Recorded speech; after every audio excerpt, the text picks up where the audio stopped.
Semoga pelayanan Worship 360 boleh memberkati saudara-saudari dan menambah damai sejahtera serta sukacita ketika Anda bekerja. Apa strategi Tuhan yang kelima dalam menyatakan panggilannya? Strategi kelima adalah teks firman Tuhan. Firman Tuhan memberikan konfirmasi atas suara panggilan Tuhan bagi kita. Ide yang pernah dimunculkan Tuhan tidak dengan mudah menguap begitu saja, tetapi akan dimaterai oleh perkataannya. Kegelisahan yang pernah dialami akan sampai pada kedamaian ketika konfirmasi terjadi lewat firman-Nya dalam Alkitab. Suara lembut Tuhan juga mendapatkan semacam penegasan yang lebih objektif. Jadi bergumul mengenali panggilan Tuhan tidak mungkin terjadi tanpa membaca firman Tuhan dan merenungkannya. Tentu kita beriman akan kecukupan firman Tuhan dalam memberikan arahan bagi hidup kita di tengah dunia ini. Artinya tidak ada jalan pintas untuk mengenali panggilan Tuhan. Setialah bersekutu dengan Tuhan tiap hari melalui firman-Nya dan menantikan konfirmasi dari Tuhan. Mohon Roh Kudus memberikan konfirmasi bukan cuma satu kali, tetapi beberapa kali dari beberapa bagian Alkitab. Kiranya kesaksian berikut ini yang terjadi lewat percakapan boleh memberkati saudara-saudari semua.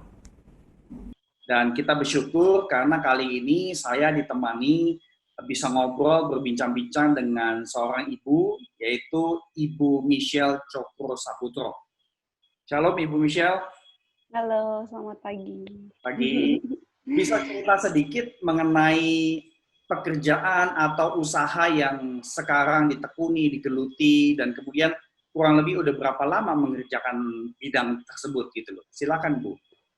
Ya, jadi saya tahun 2004 itu masuk ke Danliris namanya, it's a textile company. Jadi dari pembuatan benang, terus anyam, celup, printing, dan garment gitu. Jadi kita ngomongnya the whole integrated textile factory gitu.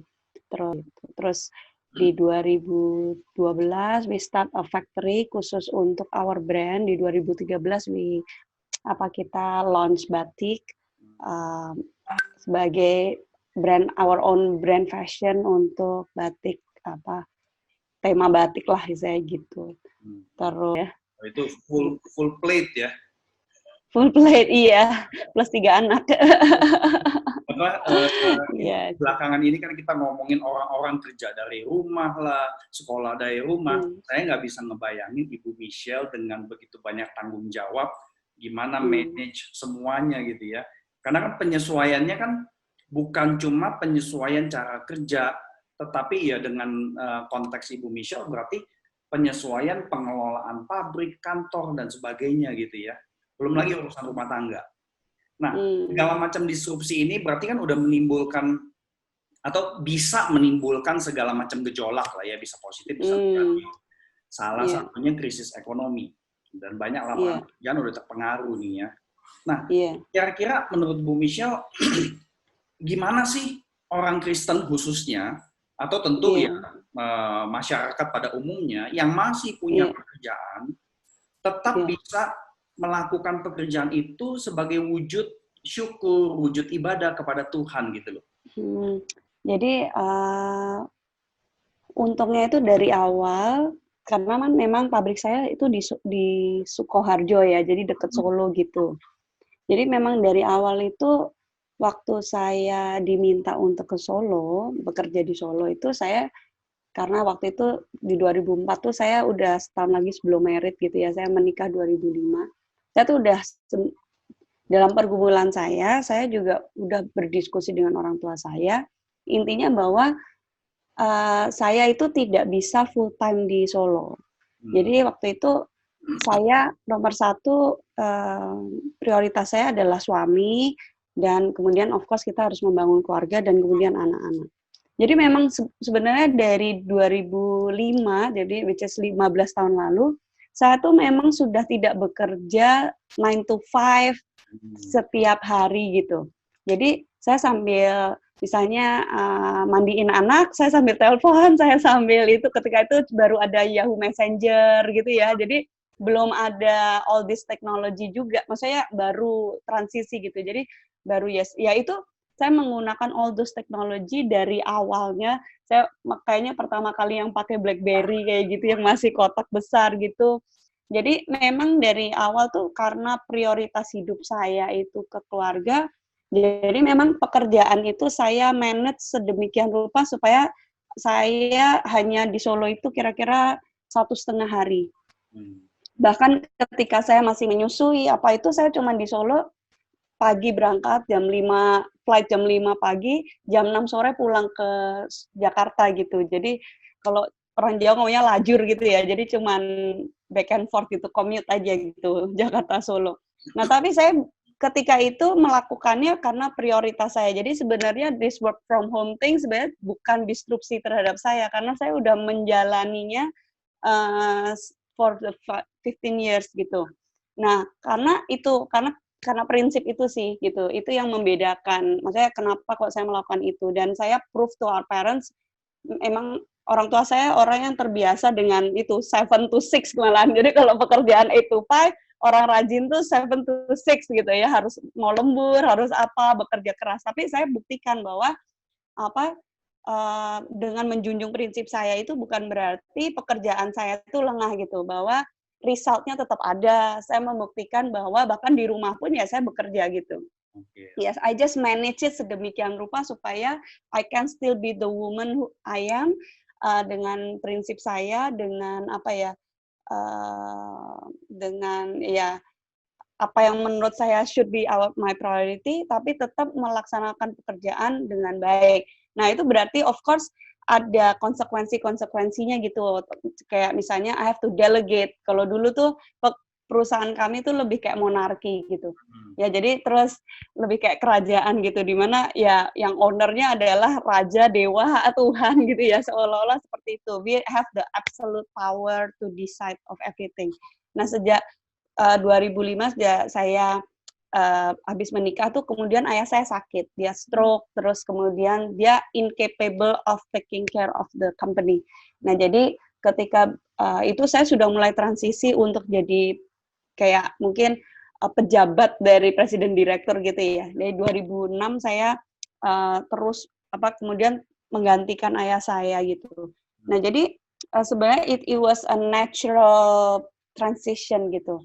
Nah, bagaimana saya melihat itu sebagai ibadah ya, saya waktu itu dalam pergumulan saya, I feel that saya sebagai woman, I'm as a wife, as a mom, itu juga ibadah saya. Sedangkan pekerjaan itu juga ibadah saya. It's a whole integrated life that I just have to juggle. Dan memang saya tuh bersyukur banget waktu masuk STTRI, saya ketika itu counseling, terus juga ada premarital counseling dan segala macam. Itu saya belajar tentang this integration. Saya juga belajar dulu waktu kecil, saya belajar as a woman kayaknya tuh harus choose mau kerja atau mau ibu rumah tangga gitu. Tapi ketika saya dibukakan tentang Amsal 31 itu menolong saya untuk ternyata it's not like that ya. Itu nggak se-black and white itu gitu. Bahwa as a woman tuh as long as saya takut akan Tuhan, as long as saya membuat keluarga saya bangga, membuat suami saya bangga, saya tidak merendahkan suami saya sebagai kepala keluarga saya,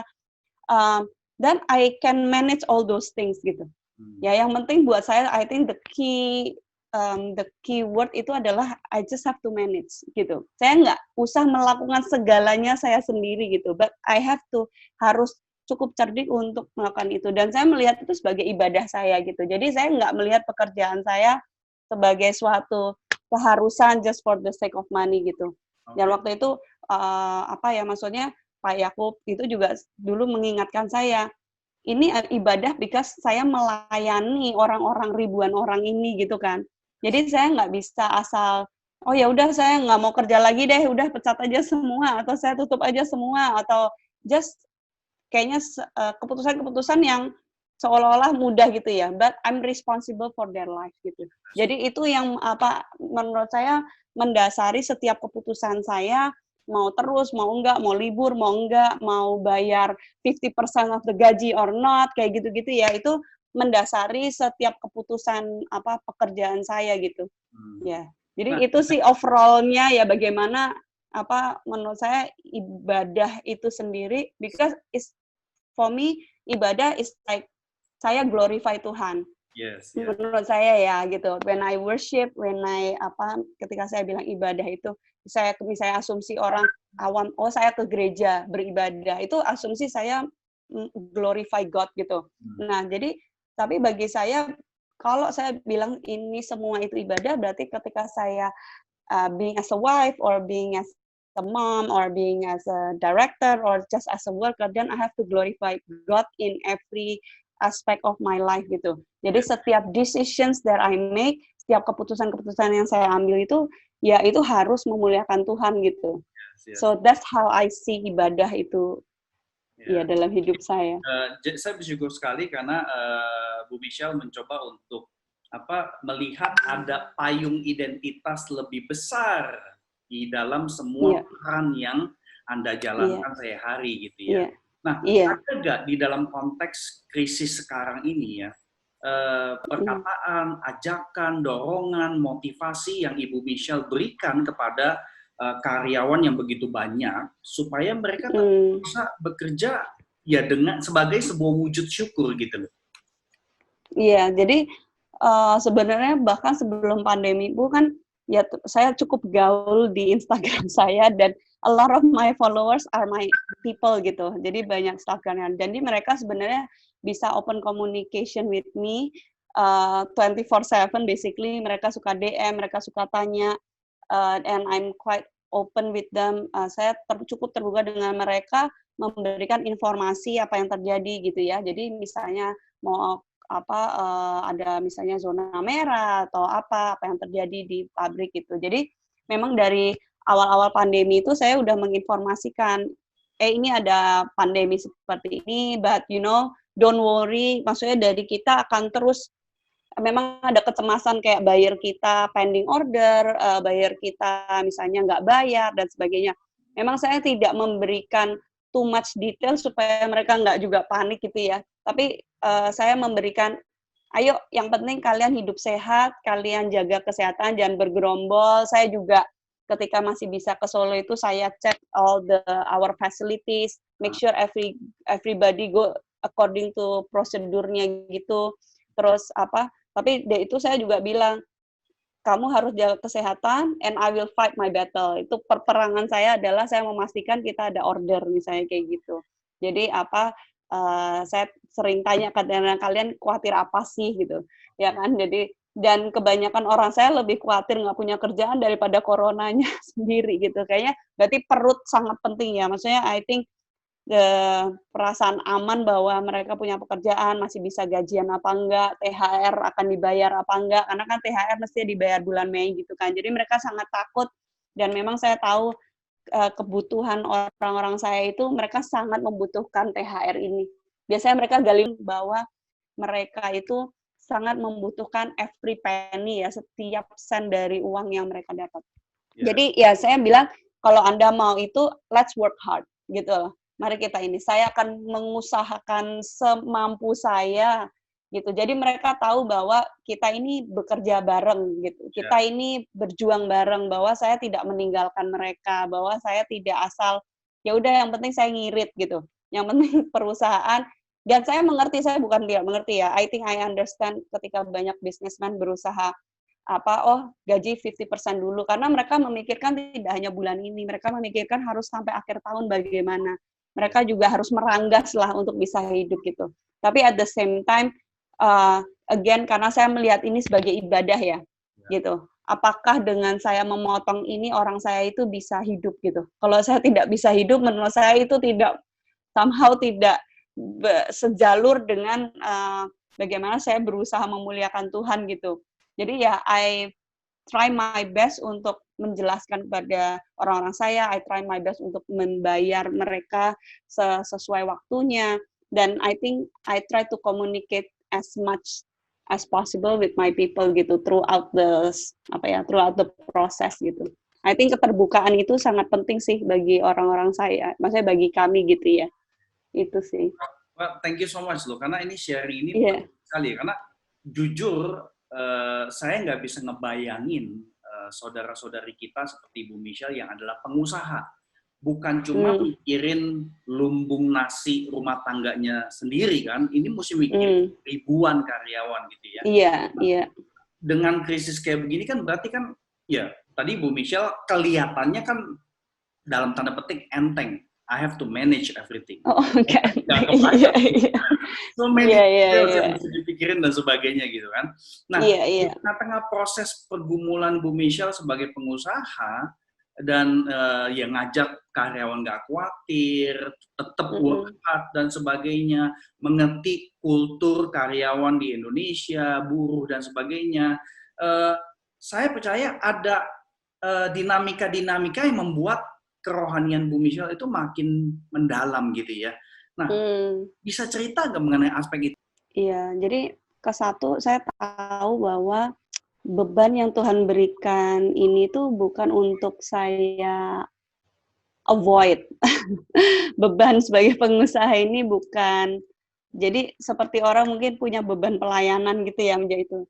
For me, menjadi pengusaha dari awal ya, karena saya memang bergumulnya untuk kerja ke Solo aja saya udah bergumul panjang gitu. Iya, maksudnya bahwa setiap minggu itu saya harus mondar-mandir itu. Jadi I think it's just a reflection. Makanya itu hanya salah satu perjalanan dari 15 tahun lalu itu, ini ada tambahan seperti itu. Tapi saya tahu ini beban nih bukan untuk saya just hanya untuk mencari uang sebanyak-banyaknya, bukan hanya sekedar untuk membuat saya happy, saya bisa foya-foya atau itu. Tapi saya tahu beban ini itu dari Tuhan, benar-benar ini pelayanan saya. Jadi namanya pelayanan tuh, kalau saya menjadi presiden berarti then I need to be the servant of all these people, bukan sebagai big boss, atau mungkin kalau saya dikenal di itu the Mrs. CEO and all those. Mungkin bagi kebanyakan orang di luar mungkin melihat ini sebagai posisi yang bergelimangan dengan harta and kayak wow, I can do anything gitu. Tapi buat saya itu beban gitu. Beban yang memang saya harus terus gumulkan gitu. Dan saat-saat seperti ini itu dimana saya benar-benar sebenarnya momen di mana saya bertekuk lutut di hadapan Tuhan dan saya itu dalam keadaan pasrah.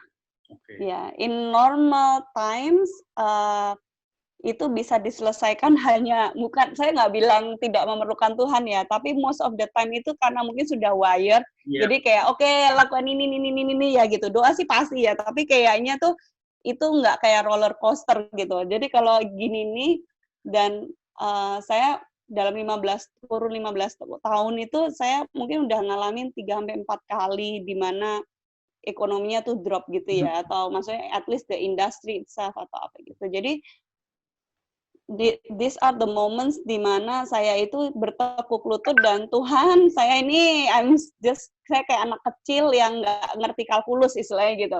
Ini ini ada masalah yang saya nggak bisa solve, and saya takut sebenarnya untuk membuat keputusan yang mungkin melibatkan nyawa orang gitu ya gitu. Ya, kalau saya bayar 50%, mungkin saya lebih tenang tidurnya untuk 3-4 months ahead. Tapi bagaimana orang-orang saya? Apakah 50% dan UMK Jakarta kan mungkin udah 4 jutaan, kalau di Solo kan masih 1,8 gitu ya. If I cut by half dengan 800-900 ribu, apakah orang itu bisa hidup gitu? Apakah orang itu bisa makan? Apakah mereka nanti jadi kriminal atau enggak gitu ya? Apakah anaknya gimana? Jadi it's beban banget gitu. Ya, jadi tapi gitu. I think if I give them security, seolah-olah saya jadi lack of security. Iya. Jadi ini saya mau bebankan ke siapa ini, perasaan ketidaknyamanan atau ketidakamanan, ketakutan akan what will happen in 3-4 months gitu. Karena kita nggak tahu, again, ini bukan masalah kayak dulu di Amerika ada secondary itu ya, crash, property crash gitu ya. Itu tuh tinggal nunggu bagaimana bank dan everything taken care of. Tapi dengan virus ini tuh no one knows, dan kita tahu vaksinnya itu mungkin 1-1,5 tahun yang lagi baru akan ada dan sebagainya. No one knows what's happening, and this time ini bukan cuma supply-nya masalah atau demand-nya masalah. Ini semuanya langsung boom gitu. Bahkan kita dalam 15 tahun ini tidak pernah pabrik tuh harus sampai tutup gitu. Ya, jadi maksudnya paling demand-nya yang masalah. Oh, gara-gara market crash, orang jadi nggak beli gitu. Tapi pabriknya sendiri boleh berfungsi seperti biasa. Ya, restoran kan bisa terus jalan gitu. Ya, jadi kalau ini tuh di mana ekonomi, maksudnya bisnisnya tuh sampai harus tutup gitu kan. Gitu. Jadi untungnya sih di tempat kita nggak sampai tutup ya, tapi saya tahu di banyak daerah itu kayak restoran gitu ya, itu kan semua harus tutup gitu. Jadi ini memberikan insecurity-nya itu kayak berpangkat 2 gitu. Karena kan saya terus memikir, iya, saya mau geber terus masuk, tapi kalau nanti kena COVID gimana, ya kan? Saya juga bertanggung jawab atas kesehatan mereka. Tapi kalau nggak saya suruh mereka masuk, nggak ada uang masuk, saya juga nggak bisa bayaran. Nah itu jadi kayak buah si malakama and all this ini, tapi ya gitu, all these things saya cuman bisa kayak ya intinya doa lah sama Tuhan, Tuhan tolong gitu. There's so much I can think, ya kan, there's so much that I can ini, cuman kalau saya nggak tahu endingnya, saya nggak bisa menyelesaikan formulanya ini gitu ya. Jadi kayak matematika nih kayak nggak kejawab terus gitu ya, membuat mungkin jadi nurotik gitu ya, jadi kayak nggak bisa tidur gitu. Jadi pergumulan itu sih ya akhirnya saya yang tanggung gitu, karena saya pada akhirnya I don't think, saya rasa saya nggak bisa hidup dengan diri saya sendiri kalau sampai orang-orang saya kelaparan gitu kan. Ya jadi pada akhirnya ya udah Tuhan tolong aja gitu. Jadi every step of the way gitu. Dan memang saya sangat bersyukur banget Tuhan ya, maksudnya pasti beri hikmat one step at a time gitu ya. Jadi contohnya I think ya udah saya berusaha buat masker kain gitu. Ya udah, and it turns out that a lot of demand gitu. Jadi saya ada pekerjaan juga. So kayak Tuhan tolong one step at a time gitu ya. Tapi memang nggak ada formula pasti gitu bahwa I will survive at the end of the day gitu. Tapi ya itu jadi pergumulan saya, dan saya rasa sih justru dalam masa-masa seperti ini I feel closer to God than ever gitu. That I feel my faith makin deeper, makin mengakar itu even more gitu. Saya istilahnya kayak roller coaster tuh saya pegangan tuh kencang banget gitu. Iya, gitu. Jadi sebenarnya bukan saya pengen pandemi terjadi, tapi there are moments di mana saya bersyukur banget bahwa dalam hidup saya beberapa kali harus mengalami ini gitu. I feel kalau saya nggak pernah ada momen-momen kayak gini, saya tuh nggak sampai pegangan Tuhan tuh sekenceng itu gitu. Iya. Momen ini tuh saya menyadari I'm just a human, I'm just kayak saya bodoh, saya itu bukan Tuhan, saya nggak bisa tahu semuanya gitu. And it's time untuk tekuk lutut dan Tuhan tolong gitu, kasih hikmat. Dan saya bisa mensyukuri setiap hikmat dari Tuhan, setiap one step at a time tuh every day is like a battle for me. Even nggak cuman maksudnya in term ekonomi ya, tapi juga depression gitu ya. It's a battle gitu, karena kan jadi neurotik, jadi kayak ketakutan, kadang anxious, very anxious gitu ya. Kayak kemarin mau bayar THR bisa apa enggak, bayar listrik bisa apa enggak gitu. Ya karena kan kayak dari listrik itu kan kita sampai belasan miliar gitu, dimana kalau kita telat berapa hari matiin semua listriknya gitu dari PLN. Jadi kayak gitu tuh it's just nerve wracking bagi saya. Dan but at those moments I think I depend on God more than ever gitu. So in one way I think ya saya bersyukur sih saya bisa mengalami ini dan mengalami bagaimana pergumulan against depressions, against anxiety, against ketakutan saya nggak bisa menafkahi semua orang gitu ya. So yes, I guess I don't know if I answer your questions, but ya itu pergumulan saya gitu. Well, thank you so much loh. Nah ini yang terakhir. Tadi Bu Michelle beberapa kali mengulangi pasrah dan kemudian dapat sense of security, peace. Kemudian ya udah daily walk aja, one step at a time, sambil terus bahkan mungkin kalau kita pakai imagery gitu ya, sambil jalan berlutut sekali, kemudian bangun jalan lagi berlutut lagi, mungkin gitu ya. Nah dalam proses pegangan dan kita bersyukur ada yang dipegang gitu kan. Semua proses itu apakah di dalam doa-doa Ibu Michelle ada sense of affirmation bahwa memang betul jalur ini adalah jalur yang Tuhan mau saya kerjakan untuk menggenapi panggilan Dia, gitu loh. Ada peneguhan kah? Atau apakah ada pergeseran kah? Atau apa gitu loh? Coba. Iya, jadi dalam pergumulan saya tuh, saya semakin, menurut saya, kayak saya semakin lebih memaknai apa yang ditulis di Alkitab, saya rasa. Jadi ketika when I, bergumul, terus misalnya doa Bapa kami aja, berilah kami makan secukupnya, maksudnya untuk hari ini, itu tuh kerasa banget gitu ya.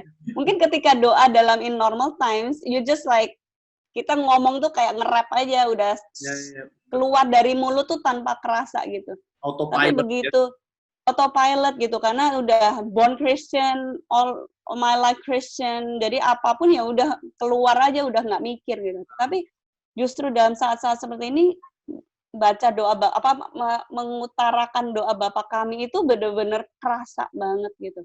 Terus kemarin misalnya saya baca dari Amsal 3 gitu ya, dia ngomong jangan berbuat, saya intinya tuh jangan berbuat jahat pada orang yang sebenarnya nggak do harm to you gitu. Jangan menahan kebaikan terhadap orang lain gitu. Nah kayak gitu-gitu tuh benar-benar nyentuh gitu ya. Maksudnya kalau orang ini hanya kerja seperti biasa gitu ya, they don't do harm to you gitu. Ya saya nggak boleh menahan kebaikan gitu kepada mereka gitu. Saya ya maksudnya bagi saya pergumulan saya berarti saya harus mati-matian mengusahakan membayar mereka sesuai dengan pekerjaan mereka. Nah kayak gitu itu walaupun nggak ada kata-kata bayarlah gaji itu your workers gitu nggak ada sih, tapi ayat-ayat seperti itu tuh jadi kayak hidup banget gitu loh. Kayaknya tuh suaranya tuh nyaring gitu bagi saya gitu. Iya, benar-benar kayak Tuhan pakai toa gitu rasanya tuh benar-benar, it just, I think saya merasa itu hidup gitu. Saya merasa itu hidup banget ya.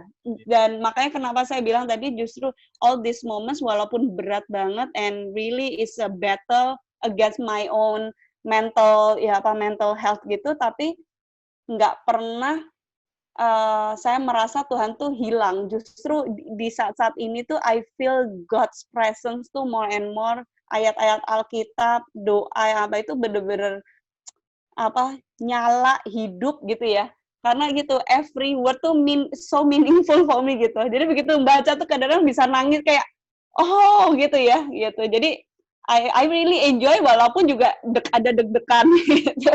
Iya gitu. It's like bukan love and hatred ya, tapi kayak love and anxiety mixed in one gitu.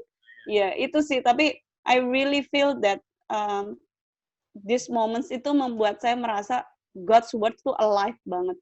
Ya, saya bisa memaknai benar-benar every word gitu ya. Every sentences tuh so meaningful for me gitu.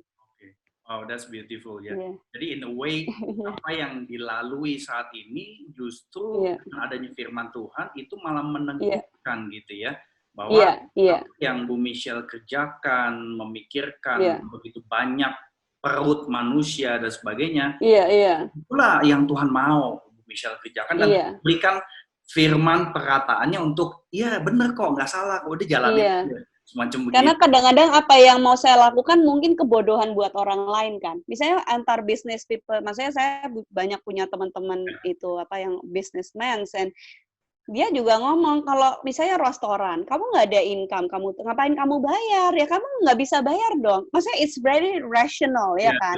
Kalau di Amerika tuh bahasanya furlough gitu. Jadi kayak kalau lu nggak ada kerja ya lu nggak bayar. Nanti kalau misalnya buka lagi ya lu bayar mereka lagi, lu rekrut mereka lagi. And it's very rational gitu loh.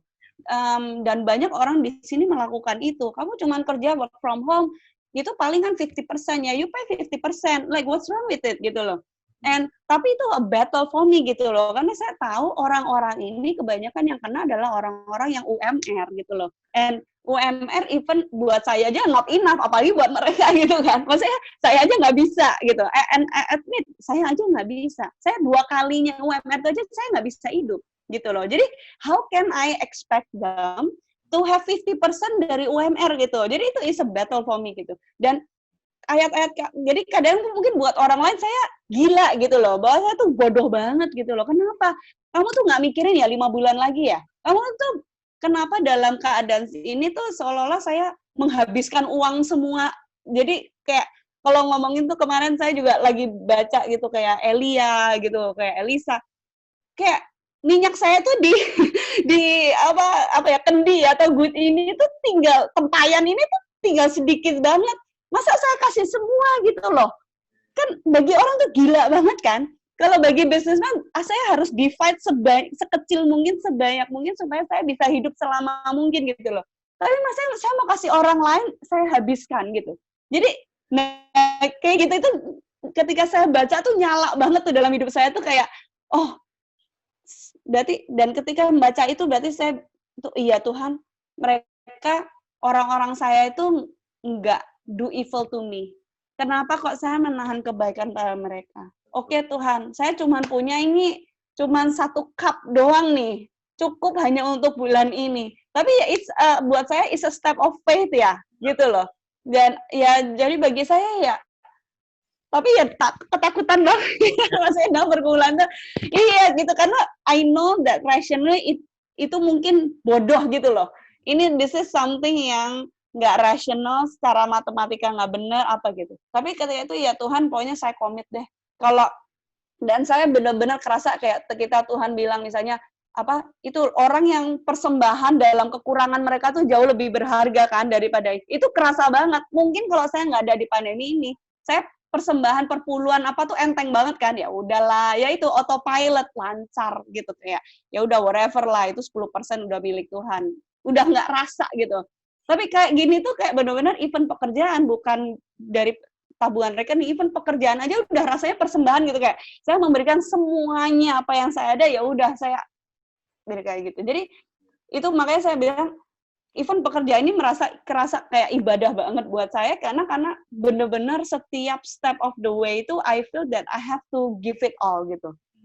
Tapi ketika saya melakukan dan ternyata Tuhan tuh terus provide ya, Tuhan terus mencukupkan, itu tuh saya wah emang Tuhan tuh hidup banget kayak ada Tuhan tuh luar biasa. Iya, jadi even little thing saya, Bu, ada transferan dari bayar ini yang mestinya nggak bayar, jadi bayar. Itu aja udah, haleluya, puji Tuhan. Udah happy banget gitu ya. Tapi itu benar-benar terasa, oh, berarti Tuhan tuh tuntun ya. Berarti Tuhan tuh nggak tidur. Berarti Tuhan itu juga ikut berjuang dengan saya, ikut bersama-sama dengan saya.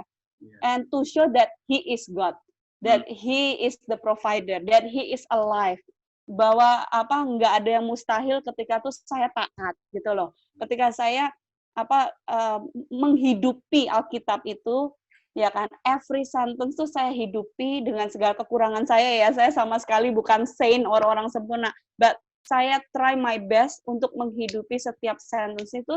Tuhan itu nggak lepas tangan saya, dan itu benar-benar meaningful for me. Yeah, I feel like wow gitu. And if saya bukan mau nantang, tapi if it takes a pandemic to make me obey God, then I will do it. Ya gitu. Wah, itu statement yang courageous sekali menurut saya ya. Iya. And it's difficult. Iya. Maksudnya ya sekali lagi saya nggak bisa ngebayangin exponential problem yang terjadi karena ada ini. Tapi yang menarik adalah, ini sebagai statement terakhir saya sebelum kita selesai, yang menarik adalah logiknya Ibu Michelle itu kingdom logic di dalam menjalankan usaha. Karena kita nggak bisa ngerti semuanya gitu. Apalagi buat kita orang-orang yang dilatih untuk planning sedemikian rupa, untuk planning supaya bisa mengantisipasi segala macam hal yang bisa diprediksi. Nah sekarang semuanya nggak bisa diprediksi. Jadi benar-benar kingdom logic yang diaplikasikan di dalam konteks Ibu Michelle menjalani usaha. Well, thank you so much buat sharing. Thank you so much. I hope it helps.